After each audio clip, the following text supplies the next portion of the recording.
Hi, I'm Nathan Oakley and this is video log number 29. I'm going to title this video log Hell Cell on the Flat Earth, Life and Death Globe Lie. And it's got a really overdramatic title, but it's overdramatic for good reason. In the last video log I looked at predictive programming and how the media will present an image to you so it becomes accepted, even if it's presented in the scenario of suspending disbelief in what are called quote-unquote fantasy films. I think it's George Verne, A Trip to the Moon, was highlighted to me by Fake Spaceman in Space, saying it was, you know, that whole story was the moon landings, and that was given to people again as a form of predictive programming, so they are accepting of it. There's no coincidence in things being often identical to their presentation in science fiction or just fiction. So why the dramatic title? Why life and death on the flat earth?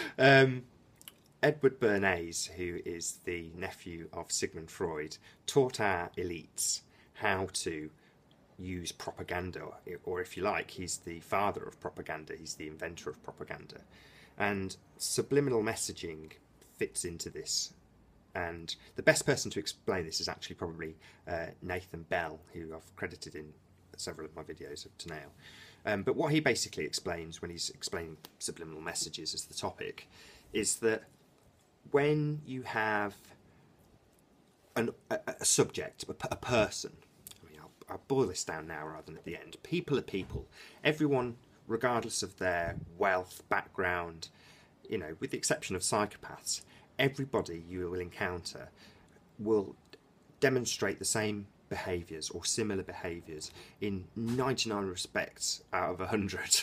So I always used to say it when people ask me about sort of rich customers I used to deal with, or wealthy customers, or you know, I always used to use the example, people are people, you know, they're all the same. You know, some poor people are really tight-fisted, some rich people are really tight-fisted, but they all kind of react the same when you deal with them on a one-to-one level.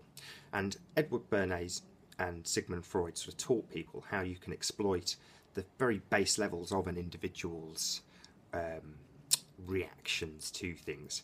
And the hell cell, or the manipulation of our fear of death, is used when predictive programming is used to sell us the idea that we're on a planet and we can travel out to space. So Star Wars is always going to be the best example of this. Just the name itself conjures up images of war and death.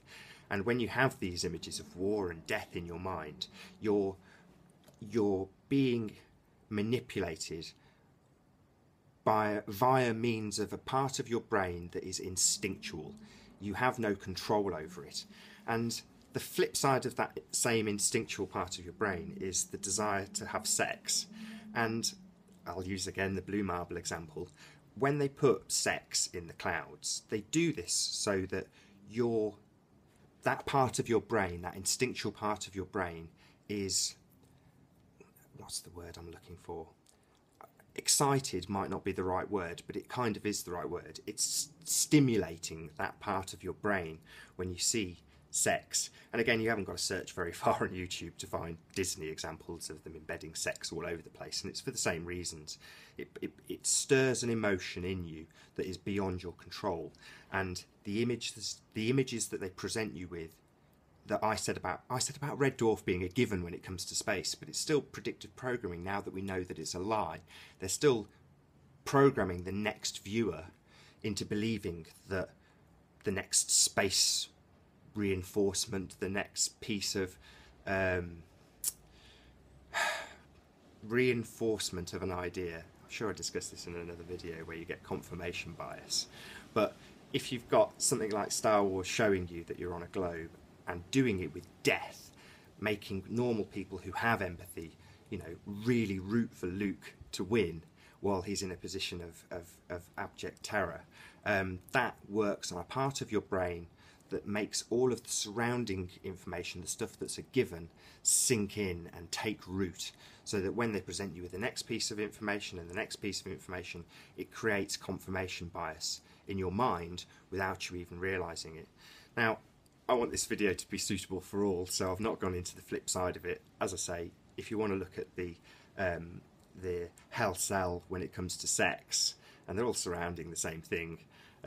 You know, just look at Disney. Just, you haven't got to look very far to see the flip side of the hell sell, which is the sort of sex sell. But yeah, this is the way we get manipulated. The reason we all think we're on a globe, the reason people are so passionate, the reason they fight you is because this is how this information becomes ingrained in our psyches. And again, I reference him, Thomas Sheridan would call this the psychopathic control grid. It's the internet, it's the papers, it's every movie you've ever watched. It's all controlled, it's all contrived, and it's all there, working on parts of your emotions that you have absolutely no control of. This is why people fall for the globe lie and completely ignore and ridicule flat earth. I've been Nathan Oakley. I'll see you in the next video.